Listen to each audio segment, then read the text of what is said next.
გარიყო.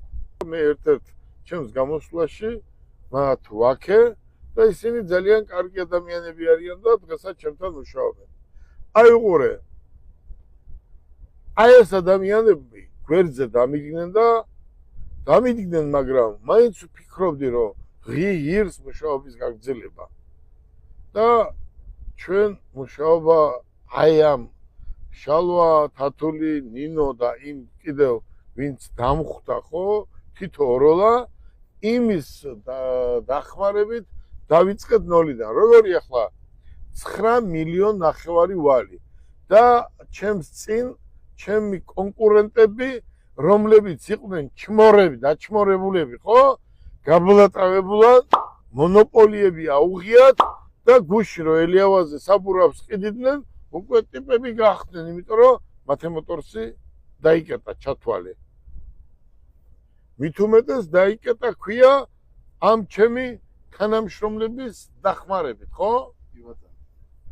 აქედან გამომდინარე სახელი ვირთხა ქვია იმას, ვინც გიღალატებს, ვინც დავალებას შეასრულებს. პირდაპირ მინდა თქვა, რომ ვინც დავალებას შეასრულებს და ადამიანი არ არის დასაჭერი და შენ ციხეში უშვებ, როგორ შეიძლება მაგის სუფრაზე, ნებისმიერ სუფრაზე რომ დაждდეს, თვითონ ხო იცის რა გაკეთებული და როგორ შეიძლება მის შვილს უთხრას მე კარგი ბიჭი ვარ. სადმე გინახია წინგში რომ ან კოდექსში ქეთი რომ კარგი ბიჭი და ცუდი ბიჭი. სადმე გინახია რას ქვია კაცო კარგი ბიჭი, რას ქვია ცუდი ბიჭი. სადმე ხო არ გინახია და ვერც ნახავ. ეს კარგი ბიჭი არის შენი გავლილი გზით. ვინ როგორ პატივს გცემს, ხო? ზოგი მწერალია, ზოგი ხატვარია, ზოგი ფეხბურთელია, ზოგი ბოქსიორია, ზოგი ბიზნესმენია და რა სიკეთე გაკეთებული, აქედან გამომდინარე ხარ კარგი ბიჭი და გცემენ პატივს, რა თქმა უნდა. მაგრამ კიდევ ვიმეორებ, რატომ უნდა შენ თავს დაუძახო კარგი ბიჭი, როცა შენ კაცს იჭერ, ასამართლებ, ციხეში უშვებ, ოჯახს უღუპავ.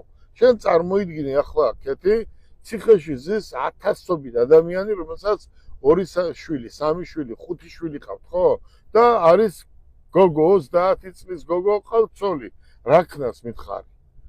ციხეშიც რაღაცა პურის ფული უნდა შეუგზავნოს.